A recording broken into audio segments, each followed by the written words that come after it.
Salut à tous, c'est BizBiz. Alors aujourd'hui l'épisode 505 du Zap Image. Comme d'habitude, je vous mets des images de foot d'actualité ou des images anciennes, on en parle un peu et c'est parti. On va commencer par le match hier soir à 20 h, donc c'était un choc quand même. Donc c'était entre l'Angleterre et la Belgique. Donc déjà les deux sélectionneurs, anglais et belges, ont mis leur équipe B. On les a vraiment laissé leur stars au repos pour préparer, on peut dire sereinement, les huitièmes de finale, parce que ces deux équipes-là étaient déjà qualifiées. Et le mieux pour ces deux équipes-là hier, c'était de perdre. On peut voir que c'est l'Angleterre qui termine deuxième. Donc Belgique 1, voilà, ils ont marqué grâce à Genusage qui a marqué un but magnifique, enroulé du gauche, Pickford, le gardien anglais n'était pas dessus, voilà, lobé. Donc vraiment magnifique but, mais sinon le match était plutôt ennuyeux à regarder.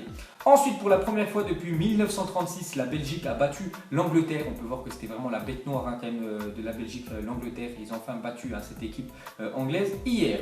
Ensuite, une déclaration de Michy Batshuayi. Donc il a dit: les célébrations de Fortnite sont tellement surcotées, je devais créer quelque chose de nouveau. Parce que je suis sûr, vous avez tous regardé le match et vous avez tous vu quand Michy Batshuayi, après le but, prend le ballon. Voilà, il fait un dégagement et ça tape sur le poteau et ça revient en plein dans son visage. Donc il a fait une petite déclaration sur ça. Ensuite, on va parler de l'autre rencontre qui se déroulait en même temps que Angleterre-Belgique. Donc c'était Panama contre la Tunisie. Donc ces deux équipes-là avaient 0 points parce que voilà, ils avaient gagné aucun match nul.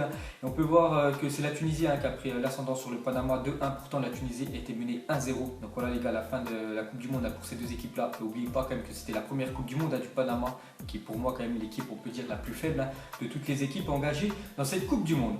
Ensuite, j'étais un coup d'œil au classement final de ce groupe G. Donc on peut voir Belgique, voilà, 9 points, donc 3 sur 3, parfait pour les Belges. Pareil que la Croatie, pareil que l'Uruguay, ils ont gagné tous leurs matchs, félicitations à eux. Angleterre deuxième, Tunisie troisième et le Panama dernier avec quand même moins 9 de différence de but. Ensuite, on va parler des affiches qui se déroulent un peu plus tôt dans la journée. On va commencer avec Sénégal contre Colombie. J'ai regardé, c'était un match plutôt plaisant quand même à regarder.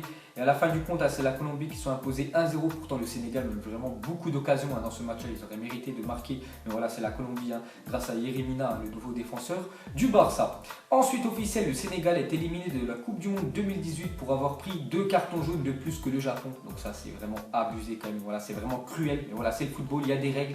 Et vu qu'ils ne pouvaient pas se départager le Sénégal et le Japon, voilà, ils avaient fait match nul, je crois, 2 partout. Ils avaient marqué le même nombre de buts. Ils avaient encaissé le même nombre de buts. Donc après, voilà, la règle, bien sûr, c'est le fair play. C'est l'équipe qui a pris le moins de cartons et c'est le Japon. Donc voilà, le Sénégal éliminé comme ça. Et on peut voir que c'est la première fois dans l'histoire de la Coupe du Monde qu'une équipe est éliminée sur le nombre de cartons jaunes. Voilà les gars, c'est vraiment dommage quand même pour le Sénégal. Ensuite, une déclaration de Aliou Cissé sur l'élimination du Sénégal. Donc c'est le sélectionneur du Sénégal. Il a dit: c'est la vie, la règle du fair play. Il s'agit de l'une des règles du tournoi connue par toutes les équipes. Nous devons la respecter. Nous aurions préféré une autre manière pour quitter cette compétition, mais il faut l'accepter. Donc voilà ce qu'a dit bien sûr Aliou Cissé. Voilà, c'est comme ça, bien sûr, c'est le football. C'est ça que cette règle du fair play est vraiment cruelle.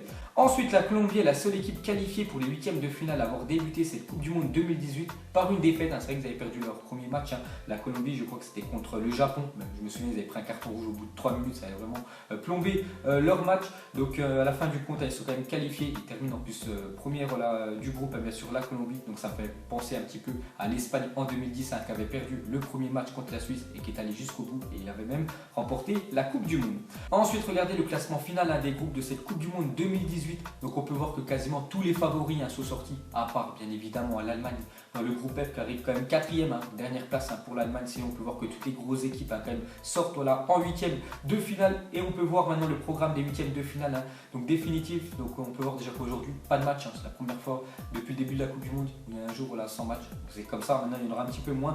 Donc demain, bien évidemment, la première huitième de finale c'est entre l'équipe de France et l'Argentine. Et le soir il y a l'Uruguay, Portugal. Voilà des sacrés chocs quand même. Sinon vous pouvez voir le tableau bien sûr de tous les huitièmes de finale. Ensuite, Suède, Suisse, Colombie, Angleterre, l'une de ces 4 équipes sera dans le dernier carré de la Coupe du Monde 2018. Donc c'est vrai que voilà, une de ces 4 équipes-là sera minimum, on peut dire, en demi-finale de la Coupe du Monde. Donc c'est un truc de dingue. Donc c'est des équipes vraiment qui galèrent en Coupe du Monde, à part peut-être l'Angleterre qui l'a gagné une fois, mais la Colombie, souvent ils se font éliminer en quart de finale. La Suisse, je crois jamais, enfin s'ils vont en demi-finale, jamais ils ont atteint bien sûr ce stade-là. Et la Suède, la même chose. Donc une des 4 bien sûr arrivera en demi-finale.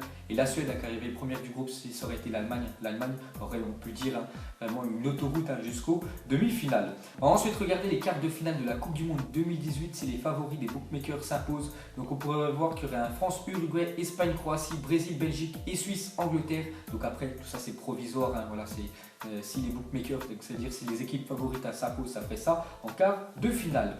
Ensuite officiel, voici les 5 huitièmes de finale de la Coupe du Monde 2018 qui sera diffusée sur TF1. Donc sur les 8, il y en a quand même 5 qui sont diffusés gratuitement voilà, sur TF1. Donc on peut voir que ce sera surtout voilà, des gros chocs et tous les autres matchs, enfin les 3 autres seront sur beIN Sport. Ensuite l'Afrique absente des 8e, une première depuis 1982. Donc c'est vrai que cette année voilà, en Russie, aucune nation africaine, on peut dire, a dépassé voilà, les phases de poule, aucune en 8e de finale. Je me souviens il y a 4 ans, il y avait eu l'Algérie qui s'était fait éliminer, je crois, contre l'Allemagne en 8e. Il y a aussi le Nigeria qui s'était fait éliminer contre l'équipe de France. Donc là cette année les gars, ça fait 0 pointé pour les nations africaines. Ensuite jetez un coup d'œil au journal L'équipe. Aujourd'hui c'est marqué no passera, donc ça veut dire il ne passera pas. Donc on voit Lionel Messi avec au moins 5 joueurs français autour. Donc surtout demain je pense être N'Golo Kanté, il va devoir être en mode pitbull bien sûr sur Lionel Messi qui est quand même le joueur le plus dangereux voilà, de l'équipe d'Argentine. Donc demain on ne doit pas voir voilà, Lionel Messi sur le terrain. Il faut absolument voilà, bloquer toutes les passes sur la carrière sur lui. Il faut, dès qu'il a le ballon, il faut le coucher par terre comme avaient fait les Croates. Regardez à la fin du compte ils avaient sorti un match victorieux 3-0. Donc demain bien sûr l'élément à stopper c'est Lionel Messi. Ensuite officiel, l'Iranien Fagani arbitra la rencontre France-Argentine. Il a déjà arbitré Allemagne-Mexique et Serbie-Brésil dans cette Coupe du Monde 2018. Donc voilà l'arbitre de demain. Donc j'espère que ça ne va pas être un sketch. Ensuite on continue avec Noël Le Graët, donc lui c'est le président de la Fédération Française de Football. Donc il a parlé à propos de Didier Deschamps, il a dit on formera un duo avec Deschamps jusqu'en 2020, il ne démissionnera pas, même pas en rêve. Donc même si demain ils se prennent une raclée à l'équipe de France, on va dire 3-4-0, voilà, il sort vraiment par la petite porte bien sûr de cette Coupe du Monde. Il se fera voilà, pas virer bien sûr Didier Deschamps. Donc voilà, tous les anti-Deschamps, vous allez encore le supporter encore pendant pas mal d'années. Ensuite regardez le plus de ballons perdus dans cette Coupe du Monde 2018. Donc on peut voir que le numéro 1 c'est Kostic, un joueur serbe qui a perdu pratiquement un ballon sur 2, il le perd. On peut voir quand même en 3e position Kylian Mbappé, à 33% des ballons touchés par Mbappé ont été perdus.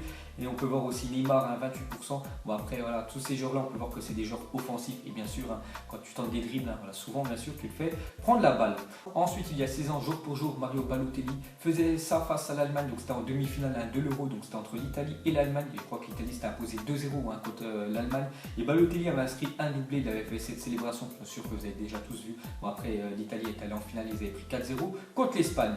Ensuite au Liban, un homme supporter du Brésil a été poignardé à mort par son voisin à la suite d'une altercation alors qu'il célébrait la qualification de son équipe et l'élimination de l'Allemagne, a indiqué l'armée libanaise dans un communiqué. Voilà ce qui s'est passé au Liban. Il célébrait bien sûr, on peut dire, la victoire du Brésil, surtout la qualification. Peut-être qu'il y a un supporter de l'Allemagne, donc lui il était un petit peu dégoûté vu que quelques heures avant ils se sont fait éliminer, donc il a tout simplement poignardé. Voilà ce qui se passe quand même dans ce monde de cinglés. Ensuite des nouvelles de Cristiano Ronaldo, donc d'après OK Diario, donc assure qu'après un accord entre le Real Madrid et Ronaldo, la clause du Portugais est passée d'1 milliard d'euros, parce que c'est qu'avant il y avait une clause d'1 milliard, donc à 400 millions d'euros, puis à 120 millions d'euros avec condition que ce dernier ne rejoigne ni le Barça ni le PSG. Donc on peut voir que maintenant la clause libératoire de Cristiano Ronaldo est de 120 millions d'euros, alors qu'il y a peut-être 6 mois elle était plus de 1 milliard d'euros, donc elle a vraiment chuté. Simplement que Cristiano Ronaldo puisse quitter le Real Madrid cet été, parce que lui je suis sûr qu'il va quitter. On peut voir que dans sa clause il ne pourrait pas partir ni dans un club espagnol, donc il ne pourrait pas aller du côté du Barça, et ni juste un club hors Espagne, c'est le PSG. Donc on ne pourrait pas voir voilà, Ronaldo au PSG, mais pourquoi pas voir Ronaldo à Manchester United.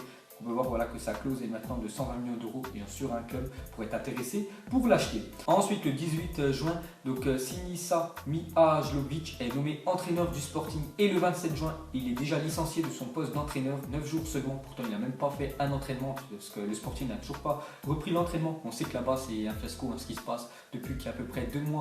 Il y a des supporters voilà, du Sporting qui sont allés pendant une séance d'entraînement. Ils sont allés se battre avec les joueurs. Donc, il y en a plein qui ont tout simplement résilié leur contrat. Donc déjà cet entraîneur là qui est venu à peu près 10 jours, il est déjà viré bien sûr du Sporting. Et on continue avec le Sporting, donc selon Record, donc c'est un journal portugais, Gelson Martin et Bruno Fernandes, tous deux libres de tout contrat depuis qu'ils ont résilié avec le Sporting, pourraient rebondir du côté du Benfica, chez l'ennemi bien sûr Benfica. Donc voilà les gars, on voit que c'est vraiment le fiasco au Sporting.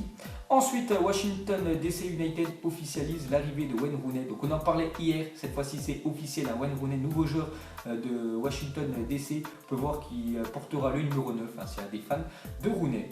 Ensuite officiel, l'AS Roma dévoile son nouveau maillot extérieur 2018-2019. pour la Liga le prochain maillot de l'AS Roma pour la prochaine saison, donc ce sera bien sûr le maillot extérieur. Ensuite, Naby Keita qui a signé un contrat à long terme à Liverpool portera le numéro 8 avec les Reds, donc le numéro 8 avant Liverpool c'était une légende qui le portait, c'était Steven Gerrard avant bien sûr.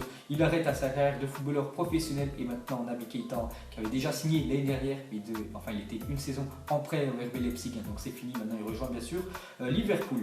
Et pour finir ce zappimage, donc on peut voir le classement des buteurs de cette Coupe du Monde 2018, donc après la première partie, parce que maintenant c'est la deuxième partie, c'est les matchs à élimination directe, donc celui qui a marqué le plus de buts c'est CSC bien évidemment, donc CSC on sait tous que c'est contre son camp, donc sinon le meilleur buteur c'est reste quand même Harry Kane à 5 buts, deuxième ex aequo c'est Lukaku, Ronaldo, ensuite il y a Diego Costa et ensuite c'est Cheryshev, donc on peut voir que tous les joueurs là, enfin leur équipe sont qualifiés pour les huitièmes de finale, donc pour vous qui terminera meilleur buteur de cette Coupe du Monde 2018, donc moi je mettrais une pièce quand même sur Harry Kane, donc dommage hier qu'il n'a pas joué contre la Belgique, bien sûr qu'il aurait pu mettre 1 ou 2 buts, pour moi je mettrais Harry Kane, donc vous mettrez tout ça en commentaire. Donc voilà les gars, la fin de Zappimage 505, donc si ça vous a plu, un petit like et je vous ferai l'épisode 506 demain, donc moi je vous laisse et je vous dis à la prochaine, comme d'habitude, ciao à tous.